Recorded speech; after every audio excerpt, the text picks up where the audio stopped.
The DICE data of 2002, which is a nationally collated sample data of schooling indicators from across the states, showed that 9 out of 10 children, school-going children, did not get to graduate out of school. At the same time, ASER, a nationally representative sample survey published by Pratham, a leading education NGO, showcased the realities of learning levels in our schools. They showed that 60% of children in grade 6 could not read a grade level 2 text. It was in this context that Right to Education was drafted in 2004 and was passed in the Parliament eventually in 2009. It is a landmark legislation which now makes education a fundamental right for each and every child between the ages of 6 to 14.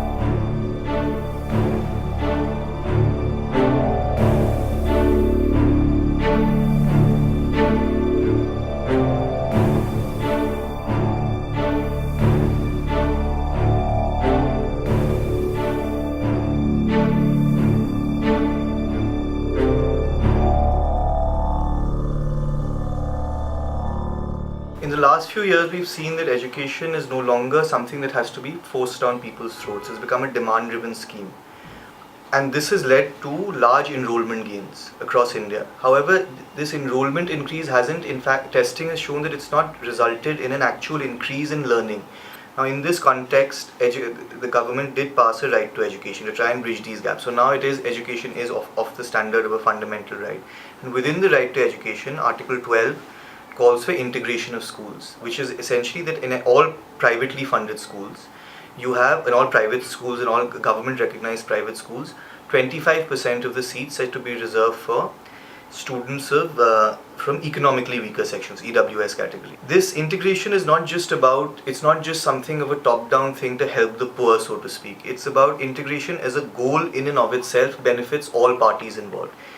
Research has shown that students from higher income backgrounds and mixed classrooms tend to perform better. They have better citizenship qualities in terms of an altruistic spirit, in terms of a sense of duty towards the other and towards the community.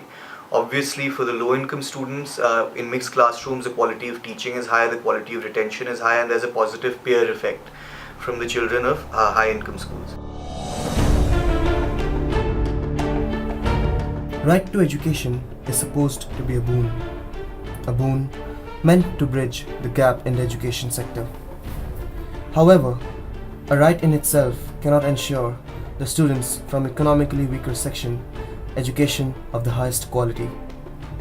There still exists a form of segregation. People are not aware of the right to education.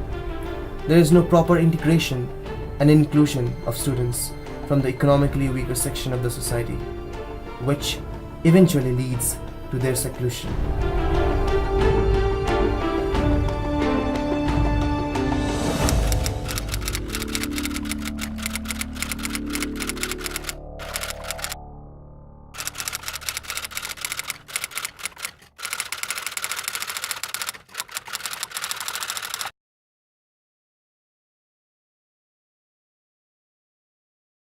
हम इसका क्या करें, ये तो जुड़ा ही नहीं है।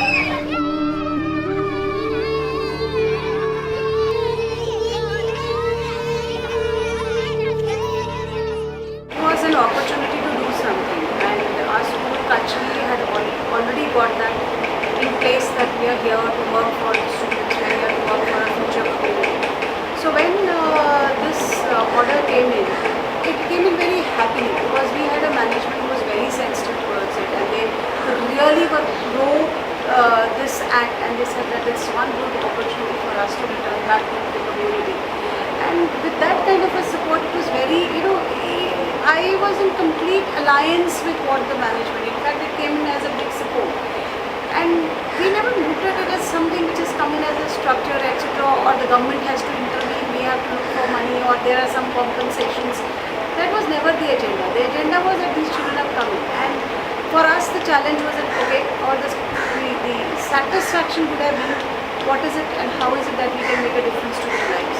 And I remember having this conversation with the teachers, and I said that, if we are able to make a difference to 25% of our children, imagine what difference it will make. If after 12 years, 20 years, these children settle down, imagine the value and the worth they will get back to their family. People began to know, the villagers began to know, and it spread, and we had more and more people coming in. thankfully by then you know, whether politicians liked it or not, whether bureaucrats liked it or not, whether the principal liked it or not, but then there was a movement in everybody where everybody was caught in the mode of transparency, and admissions were made more transparent, which came as a blessing. So we had a lot of applications coming in, we have hundreds of applications which come in. So very sincerely, we look at those applications, put the distance criteria, have a lottery, very transparent. That's one seat where we don't compromise. I did have challenges where people would say, you know, I would get recommendations, isko le lo ya usko le lo.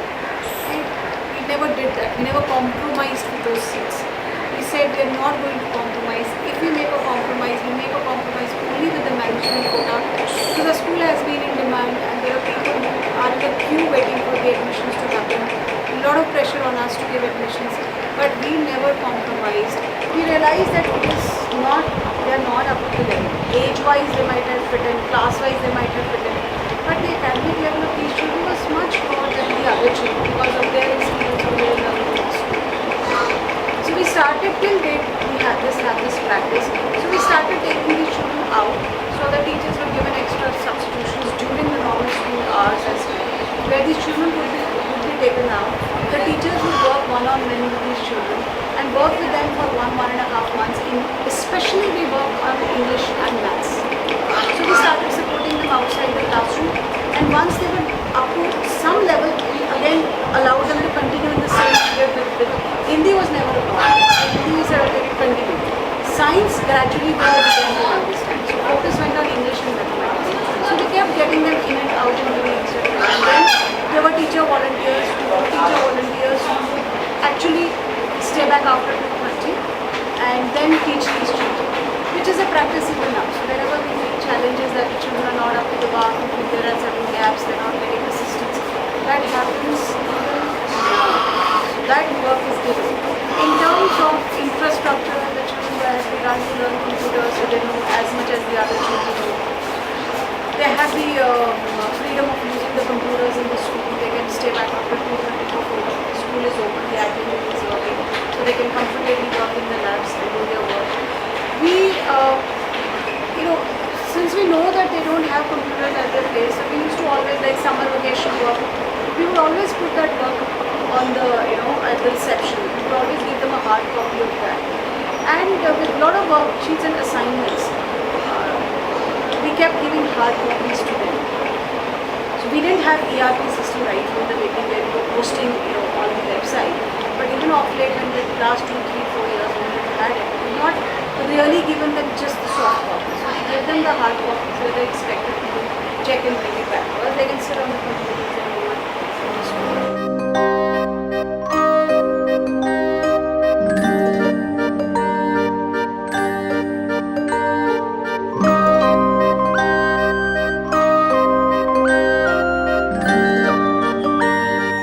In India right now there are 320 million children. Out of 320 million children, 4% never make it to the school. Out of 320 million, 42% never make it beyond class 5th. And 90% never make it to college. As per RTE, each and every single kid in the country should get quality education. But are they getting quality education? No, definitely not. That is the reason Teach for India has started to build a movement, a mission, where all the leaders will come forward and they will make sure that we remove educational inequity from the country.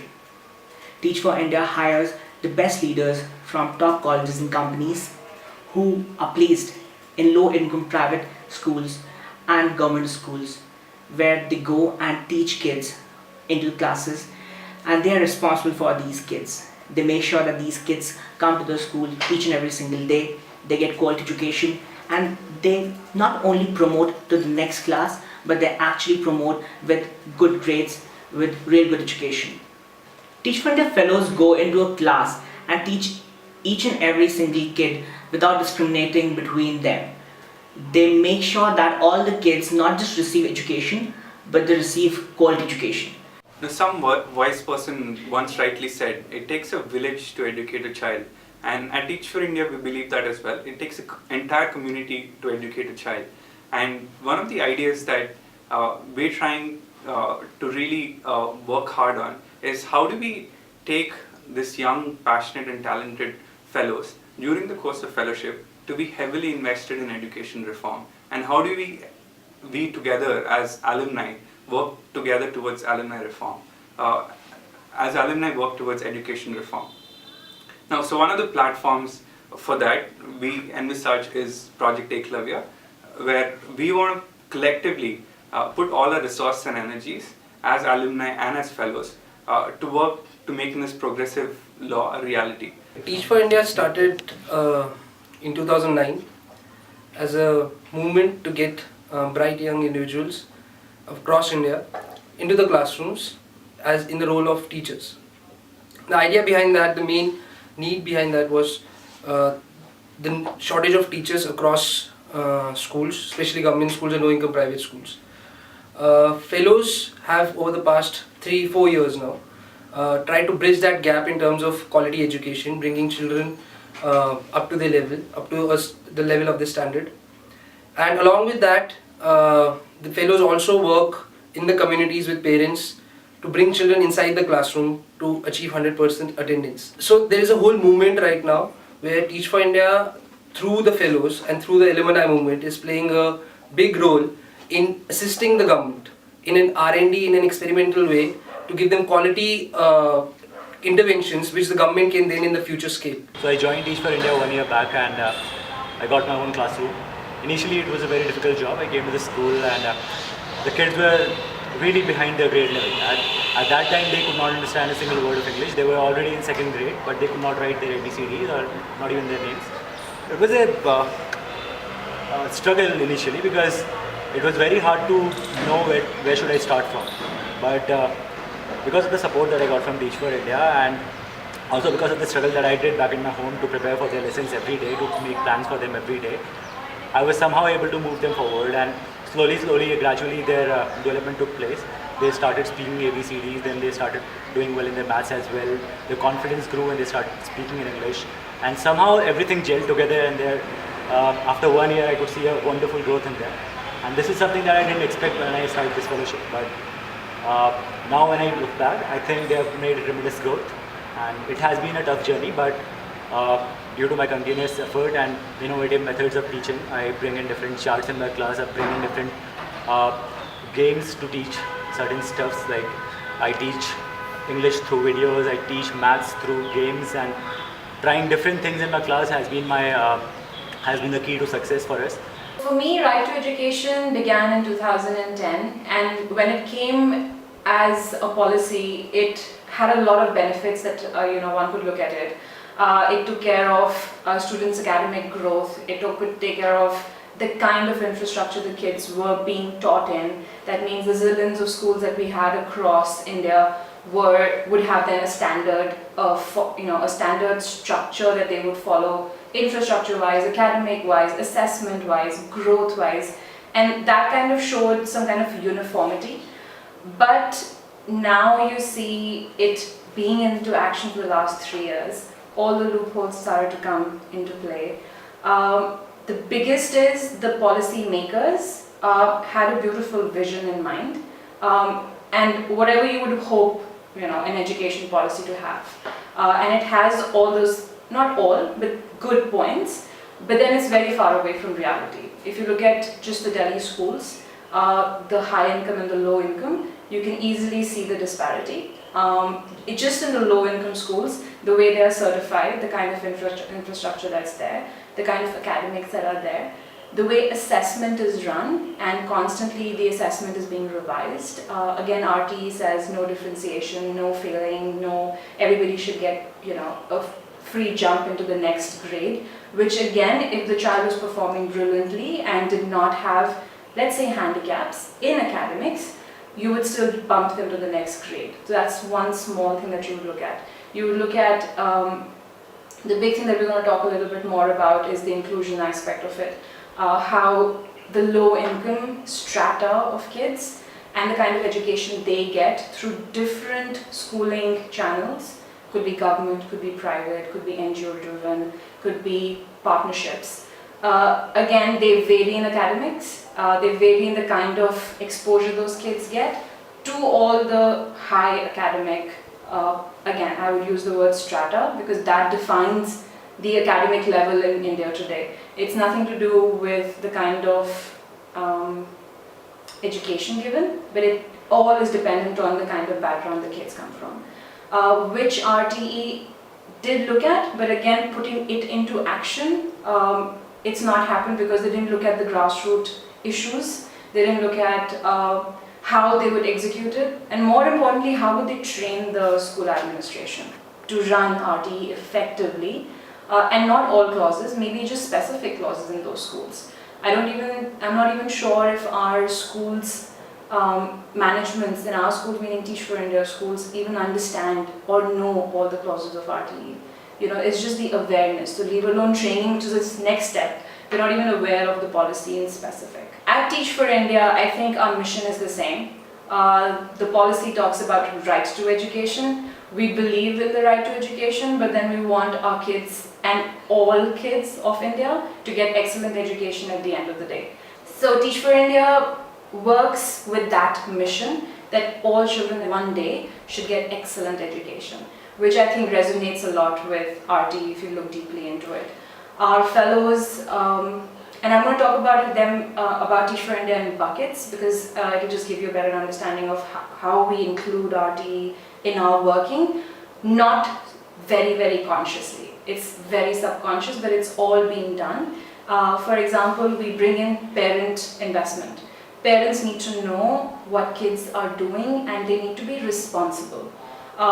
Since Teach for India only works with low-income kids, what our mission is that at the end of our association with these kids, let's say after 5th grade when they finish primary or after secondary grade when they finish 10th, if these kids choose to move into a higher income school through scholarship, sponsorship or through their own accord, they will be at the same grade level as the high income kid in a very fancy school will be.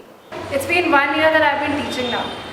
In last year, when I started off with the school, I faced problems such as low attendance, children not concentrating in class, also they were not at their grade level.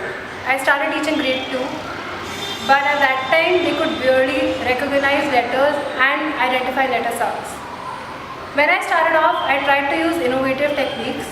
I tried to have methods in which kids are more involved, they come to school regularly and they find it fun. One of the things that I felt was really missing was parent investment, and for that I started visiting their homes and investing the student as well as the parent in the idea of education. As per the RTE, there should be efforts from the teacher that there is 100% attendance of every child. For that, what I have done, I have tried to motivate the kids by having trackers in class, by telling them how education is important and why they need to learn. At the same time, I have made class a fun place for them, a safe environment in which they can come and learn. I do not have to tell them now that they need to come and learn, but it happens from their side by themselves. So I believe that when I'm trying to make a change, it has to start from the ground level. I'm trying to equip the kids and giving them values that they would need even if they do not have a teacher. Hi, I'm Lavesh. I'm a 2012 Teach for India Fellow. Currently, I teach grade 3. Well, the reason why I joined Teach for India was basically I always wanted to be in education sector. And Teach for India was one great way to start off my career. The biggest challenge when I came into this classrooms, the biggest challenge that I faced was communication barrier. The very first day when I came, the simple sentences like, how are you, what do you do, what do you like, these things they could not even understand. For them, I was like an alien. But over a period of time, over 5 to 6 months, I realized that things do change. With a lot of effort from my side and from my kids' side, the result was basically my kids could now understand me. They can even speak simple basic sentences in English. The only difference which I feel between a normal private school kid and these kids is that they are not being taught the way they should be. They do lack some certain resources. Maybe like they lack some source of information which I try to complete. Another challenge that I face in the classroom is basically bringing all the kids at their grade level. In my grade and even in any other teacher in the classroom, the basic problem is that kids are at different grade levels, and to bring them all to the same grade level is one of the biggest challenge, and which is also their right. We as Teach for India Fellow have to make sure, and we do make sure, that every kid comes to that grade level and no single kid in the classroom is being ignored. A change will not come overnight. It's a long walk. A walk which might take years to reach its destination. A walk where no one can afford to stop. A walk we need to pursue to give the children the education they deserve.